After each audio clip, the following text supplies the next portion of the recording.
penyembahan berhala bentuknya paling beragam, karena apapun yang mengambil alih tempat Allah yang seharusnya adalah penyembahan berhala. Jadi prinsipnya, lakukanlah semuanya untuk kemuliaan Allah.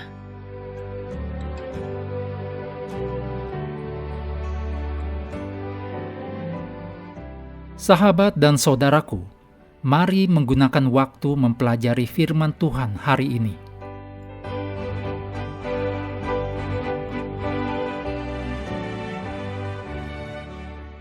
Kamis 30 Juli, judulnya Mengatasi Penyembahan Berhala.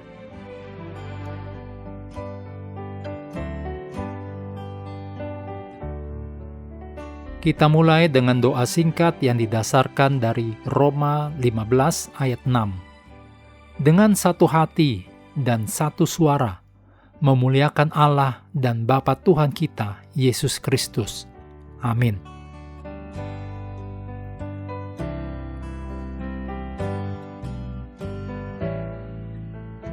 Dalam 1 Korintus 8 ayat 1-3, Paulus menyatakan kasih menjaga seseorang tetap aman dari penyembahan berhala. Di ayat 3, Paulus berbicara tentang kasih kita kepada Allah. Lebih lanjut ini dibahas dalam 1 Korintus 10 ayat 23 sampai pasal 11 ayat 1.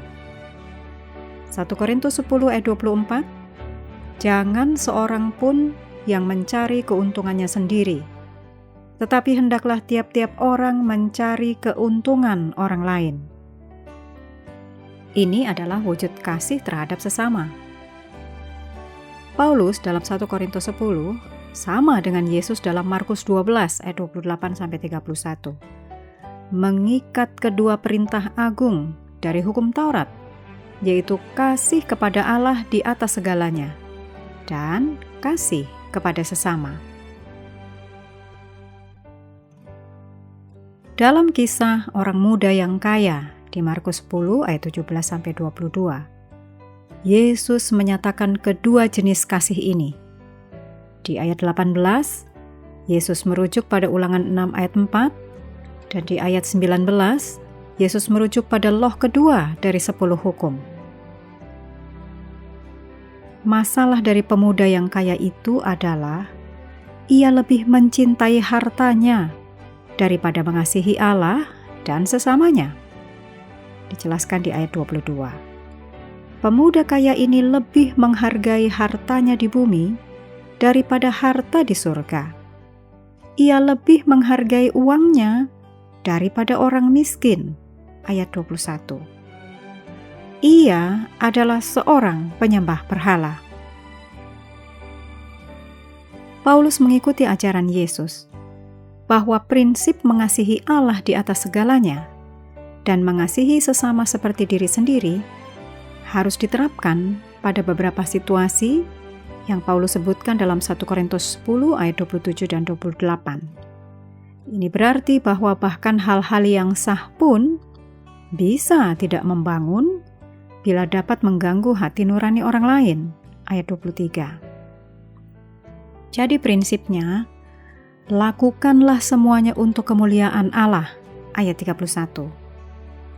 Dengan mengatakan bahwa semua harus dilakukan untuk kemuliaan Allah, Paulus menunjukkan bahwa penyembahan berhala bentuknya paling beragam, karena apapun yang mengambil alih tempat Allah yang seharusnya adalah penyembahan berhala. 1 Korintus 10 ayat 31 sampai pasal 11 ayat 1 adalah kesimpulan untuk pasal 8 sampai 10.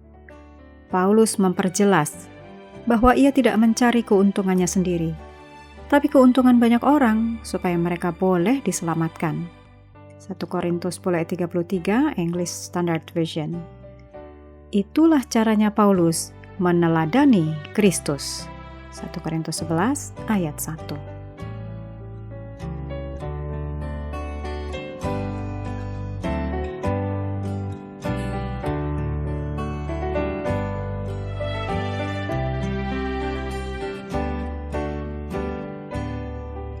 Kutipan Roh Nubuat disadur dari Sons and Daughters of God, halaman 102. Karakter Kristus yang sempurna ditandai oleh kasih, kesabaran, ketidakegoisan, dan kebaikan.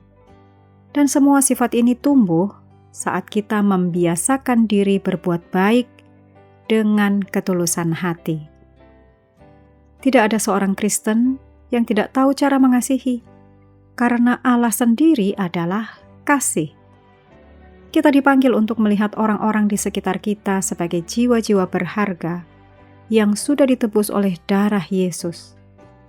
Perintah Tuhan sangat jelas. Kita harus saling mengasihi sama seperti Yesus sudah mengasihi kita. Inilah buah kehidupan yang Tuhan rindukan dari kita.